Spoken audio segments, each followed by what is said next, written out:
or good evening, friends. Let us be still together for a moment. What if the treasure you've been searching for cannot be added to you? Because it is, even now, the essence of you.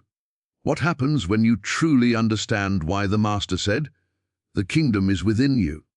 Not somewhere to get to, not something to earn, but an ever-present reality to be recognized, revealed, and rested in. Tonight we are not here to get more from life. We are here to let life reveal itself as our very being. As we turn from the clamor of effects to the quiet of cause, fear loosens, striving softens, and the presence we have called God begins to announce itself as peace, guidance, and sufficiency. This is not positive thinking. It is an inner witnessing, the gentle practice of the presence where the withinness becomes the law of our without. If this stirs something in you, like the video, subscribe for more, and type 111 in the comments to affirm one presence, one power, one life. Shall we step into that silence together and see what unfolds when you stop seeking and begin witnessing? When the within becomes your only reality. Then let us enter the quiet, not as an exercise to get something, but as a simple resting in what already is. Close the door of the senses, gently, without strain. We are not trying to stop thoughts by force. We are letting attention loosen its hold on the scene called me and my problems, and turn toward the living center. Be still and know, not think, argue, or persuade. No. Knowing comes when the mind grows soft, when we consent to silence as the teacher and give up the role of teacher ourselves. In this inner stillness, we are not making affirmations or denials. We are offering availability. Here I am. That is enough. The spirit that formed you does the watching, the guiding, the supplying. Our part is consent. As a leaf rests on the branch that bears it, we rest upon the invisible that bears us. Every time the mind rushes to fix, to plan, to fear, we notice, and we return, without condemnation, to the quiet witness within. Returning is the secret. It is the practice of the presence. When the senses report lack, we do not argue with appearances, we let them be, and we sink a little deeper into the awareness that does not change. We do not seek to manipulate effect, we commune with cause. The kingdom is not outside, waiting to be imported. It is pressure from within, an unhurried flow revealing form in its own way. Stillness is not passivity, it is alignment. Out of alignment comes effort, out of alignment comes fear. In alignment, the action is God's, and the result appears as harmony in time and space. Take a breath not as technique, but as symbol. As the breath enters of itself and leaves of itself, so do thoughts, let them. You are the awareness to which they appear. Rest there. If a sacred word arises, peace, Father, I am, let it be a feather on the water, a pointer, not a tool. If no word comes, let silence speak, it will. You may notice a softening, a loosening of the knot called me. There can be a subtle joy, causeless, not tied to any story. There can be clarity, not about the future, but about presence now. Sometimes there is nothing noticeable at all. That, too, is well. The fruits are not measured by sensation. They are known as freedom from compulsion, from the anxiety to make life happen. This is grace doing what effort never could. 1 minute many times a day. Sit, walk, wash dishes, turn within and listen. Let ordinary moments become altars. The more frequently you return, the thinner the veil of separation seems, until the boundary between within and without, sacred and secular, prayer and life, dissolves in the simple recognition, I and the Father are one. Then stillness goes with you into meetings, into markets, into midnight awakenings, and you find that peace is not a place you visit, but the atmosphere in which you live and move, and have your being not achieved, not defended, simply recognized in the hush where thought bows to presence, and the heart learns to listen without wanting. Return now and now again. Each return is an opening, each opening a disclosure of what has always been awaiting acknowledgement within here. In that disclosure, something subtle shifts. The compulsion to seek gives way to the quiet capacity to witness. Seeking assumes absence, witnessing acknowledges presence. Seeking says, How can I make God act? Witnessing rests in, God is. We move from trying to persuade the invisible to change the visible, to beholding the invisible as the only cause and letting the visible reorganize itself according to that recognition. To witness is to be a beholder, not a fixer. The Master never told us to labor for effects, he said. Consider the lilies. Behold, observe the activity of God without mental interference. When the mind stops bargaining for outcomes, it becomes transparent enough for grace to announce itself. The very energy that went into seeking turns into awareness, and awareness is receptive space. In receptive space, life reveals its own order. Seeking tries to use truth, witnessing lets truth use us. The seeker asks for supply, safety, success. The witness consents to the revelation that I, within us itself, am sufficiency, security, and fulfillment. Outward forms may appear employment, healing, right companionship, but they are not the goal. They are the shadows cast by an inner light. We are not chasing shadows, we are turning to the light. Practically, this means that when a problem presents itself, we do not rush to affirm or deny as a technique to get rid of it. We pause. We become still. We acknowledge I of mine own self do nothing, the Father within me doth the works. Then we watch. Thoughts will argue for urgency. Let them pass. Sensations will clamor. Let them be. We are not ignoring, we are refusing to confer reality upon appearances. We are witnessing the presence that is untroubled by what the senses report, and as that witnessing deepens, the hypnotism of the appearance loosens. Witnessing is not indifference, it is holy attention. It does not stare at the scene, it listens behind the scene. It listens for the gentle everywhere, yes of being. Sometimes a line of scripture ripples up, peace, be still, fear not, I am with you. Let it come and go. Do not clutch it. The power is not in the words, but in the silence from which they arise. Stay with the silence. It is alive. Over time, you will notice that the instinct to reach outward lessens. Instead of asking, how can I fix this? You find yourself asking, where is God in this? And the answer is always the same: in the midst. Christ in the midst is the law of fulfillment to every situation. You behold that. You do not send it forth, you recognize it already here. Recognition itself is the law of unfoldment. In relationships, witnessing looks like honoring the same presence in the other and refusing to be hypnotized by personality. In finances, it looks like acknowledging that supply is the activity of God appearing as right ideas, right timing, right channels. In health, it looks like standing still long enough to feel life living you, rather than you trying to keep life alive. None of this is passivity, it is alignment with the only actor. As witnessing becomes more natural, prayer simplifies into listening. Gratitude shifts from for things to for isness. You discover that rest is not the reward of a solved problem. Rest is the atmosphere in which solutions appear of themselves.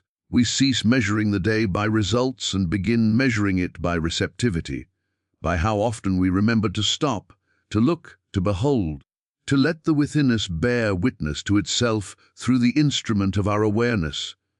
And in that bearing witness, the realization dawns that the Christ within is our true identity.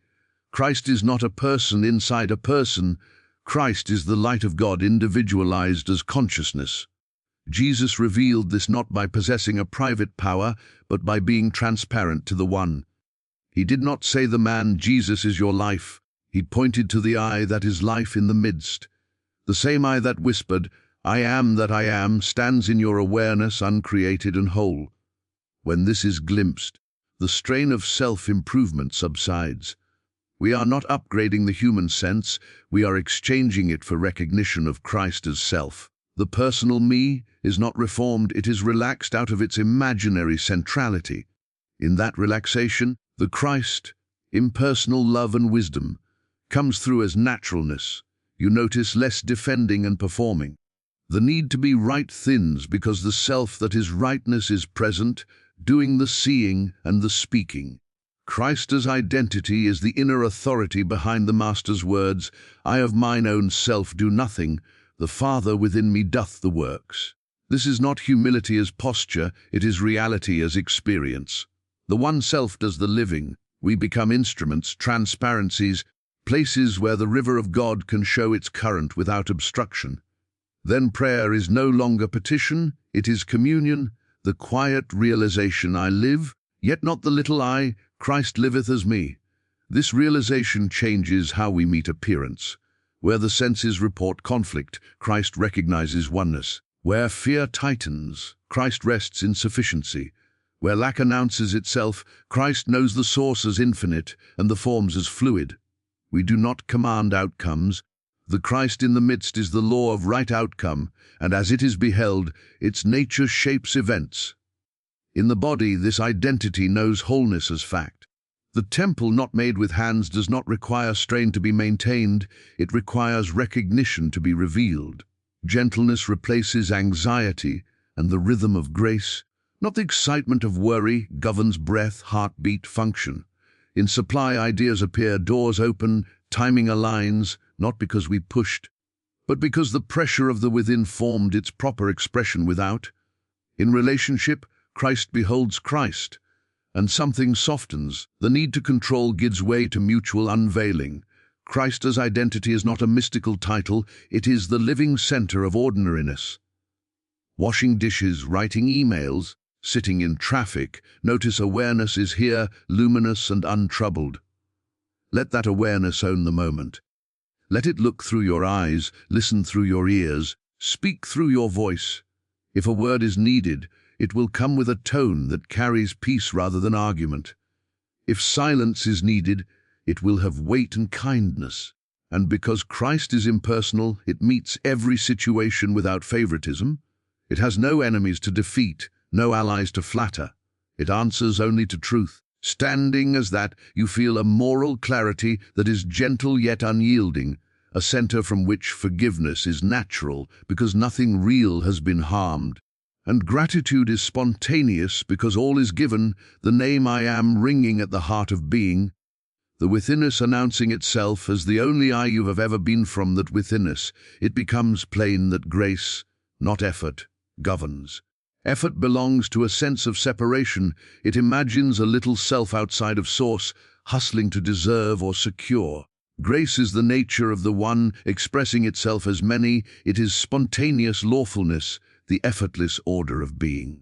We rest from self, driven will not to become passive but to cease resistance. The river does the carrying, the branch abides in the vine, life flows. Grace does not mean inactivity, it means inspired activity. When the inner yes is heard, action is light, precise, timely. Without that yes, even noble projects exhaust. The Master called it taking no thought, not sloth but inner non-anxiety. We refuse to plot outcomes. We stay available to the wisdom that already knows the path. Events line up in a way planning could not have arranged, and the marks of grace appear. Ease, rightness. Sufficiency, a surprising lack of friction where once there was push. Confronted with a need, the human sense reaches for methods, checklists, leverage. We pause. We acknowledge I live in an already complete kingdom. Father within, you are the revealing. Then we listen. A simple next step surfaces. A call, a letter, a quiet no. We move with it, not to make things happen, but to be where grace is unfolding. Doors open that were not on any map. Delays turn out to be protection. What looked like loss reveals itself as release for better form. Outcomes cease to feel wrestled into place. They arrive with the signature of inevitability. In the body, effort tightens, grace relaxes. We stop managing organs with willpower and let life be the physician. We rest attention in the presence that is wholeness itself. Symptoms may chatter, we do not grant them authority. The inner Sabbath is kept not by might, nor by power, but by my spirit. Often without drama, the system finds its order, because harmony is native and our consent removes interference. Even when a remedy is used, it is received as an instrument of grace, not a rival power. The healing is recognized as the activity of one, not the triumph of technique. In relationships, effort manipulates, grace reveals. We release the project of fixing people and invite love to be the atmosphere. Under that atmosphere, words soften, listening deepens, timing becomes intelligent. The apology that mattered speaks itself without rehearsal. The boundary that was avoided is set without hardness. We discover that harmony is not negotiated, it is recognized, and recognition invites demonstration. Because grace is impersonal, it blesses both sides without scorekeeping, and the subtle war of egos quiets in the presence of a single will that seeks no advantage. Grace is rhythmic. It has a divine tempo. Effort races ahead or lags behind. Grace moves in the fullness of now. We begin to notice the rhythm, when to speak, when to be silent, when to act, when to wait. Anxiety loses its presumed authority. Provision arrives as ideas, contacts, and opportunities, not as trophies of strain, but as the natural harvest of abiding. Even our calendars become servants, not masters. Appointments feel assigned rather than pursued, and the sense of burden lightens. Gratitude becomes quiet, steady, gratitude before evidence, which itself becomes the evidence, and in that seeing, it becomes natural to recognize that cause is within and effects unfold without. The visible scene is a report, a shadow, a picture on the screen. The light behind the film is the withinness of God. To try to fix the picture is to rub the canvas. To attend to cause is to turn up the light. Jesus gave the law, simply seek first the kingdom within, and all these things are added. Added means effect follows cause, it does not create it.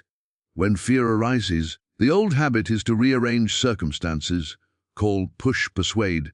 The new habit is to rest in source. We withdraw misplaced authority from appearances and return it to presence. We do not ignore the outer, we stop worshipping it. The body, the bank account, the market, the relationship, each is an effect field, a mirror. We address the face, not the mirror. We stand still long enough to feel the nature of God as our consciousness, and in that recognition, the outer begins to take on the tone of the inner. Because within does not mean thinking harder, it means yielding deeper. Mental manipulation tries to plant plastic fruit, spiritual recognition tends the root. Change at the root is quiet.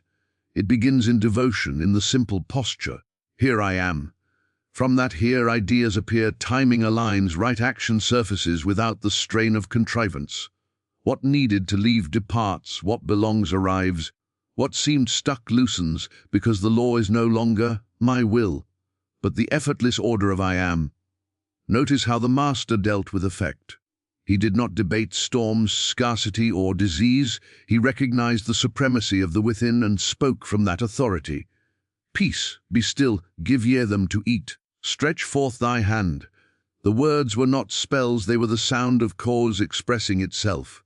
In our measure, the same movement occurs. We retire a moment, consent to presence, and return to the moment carrying the tone of the within. Often the so-called problem yields without a scene, as if it had never been, because it was a misreading, not a reality. This ordering does not excuse neglect of practical steps. Forms are the servants of cause. If a phone call is to be made, make it within a poise. If rest is indicated, rest without guilt. If a plan is wise, follow it, but hold it lightly. The difference is where authority is placed. The plan no longer bears the burden of salvation. It becomes a channel through which the already complete can show its outline. We stop asking forms to be gods and let them be obedient shapes. Over time, you notice a fidelity the within is faithful to reveal as harmony. Fear's prophecies fail. The outer may fluctuate, but the center remains, and the fluctuations begin to echo its peace. This is not magical thinking. It is spiritual lawfulness, the recognition that consciousness is cause and the world is its echo. Guard the wellspring. Keep the heart spacious, the mind yielded, the ear tuned, and let the river of God write its signature upon the surfaces that once seemed so resistant. When you stop resisting and let love be cause, form yields. Paths clear and the day carries the fragrance of sufficiency everywhere. We live by a simple fidelity, practice the presence continually. Not as strain, not as constant inner chatter, but as steady consent to omnipresence. Think of it as the background tone of your day, the silent music under all sounds. You do not have to hold it, you allow it to hold you. The mind is not forced to think of God every second, it is invited to return often, lightly, until returning becomes abiding. Set gentle bells of remembrance throughout the day. Let everyday movements be cues: the hand on a doorknob, the phone lighting up, feet crossing a threshold, the kettle's first whisper, the car's ignition. Each cue is a doorway. Pause half a breath and consent farther within. You are here. Then proceed. No hurry, no special feeling required. The value is in the turning, not in the sensation. Begin the morning without reaching first for the world. Before words offer availability, here I am. Rest a minute in silence. If a sacred phrase arises, be still, I and the Father are one. Touch it softly and let it go. Midday, step away inwardly for 30 seconds. Close the mental ledger and listen behind thought. At night, release the day into the presence that kept it. If you wake at 3 a.m., treat it not as an interruption, but as invitation. Speak, Lord, thy servant heareth. In work, practice looks like this. Before sending the email or entering the room, acknowledge the one mind. I can of mine own self do nothing, the Father within doth the works. Then listen a moment longer than habit. The right tone appears, the word softens, timing arranges itself. In conversation, let presence do the hearing while you listen. You will notice less urge to interrupt, more clarity about what is yours to say and what silence can hold. When fear spikes, do not argue with it. Pause. Turn to the within. Christ in the midst is peace now. Wait a breath. The nervous system begins to learn a new response, not suppression, but sanctuary. From sanctuary, guidance comes unforced, a call to make, a boundary to set, a nap to take, a step to delay. Action taken from presence carries a different weight. What accomplishes without leaving a wake of agitation? In the body, practice the presence by ceasing to manage life and consenting to be lived. Lay attention on the quiet aliveness that is here. If a remedy is wise, receive it as a channel, not as a power apart. If rest is called for, give it gladly. Whisper inwardly, not by might nor by power, but by my spirit, and feel the system let down its armor. When you forget, and you will, return without self-critique. The return is the practice. 100 small turnings ripen into a felt continuity. Over time, the line between prayer and activity fades. Work becomes prayer with hands, driving becomes prayer in motion, conflict becomes prayer for clarity, and even waiting rooms become chapels. Gratitude shifts from event-based to presence-based, grateful not for this or that, but for is. Let what is sacred stay simple, no performance, no scoreboard. Just the quiet willingness to notice the withinness more often than you notice the scenery. If a day feels dense, shorten the intervals between turnings. If a day feels light, rest deeper in the silence that is carrying it. Practice is not accumulation, it is surrender in installments, consenting now, and now, and now, to the one living itself as this very moment, returning to the wordless awareness. Here I am, letting it undergird your looking, your speaking, your decisions. Your rest,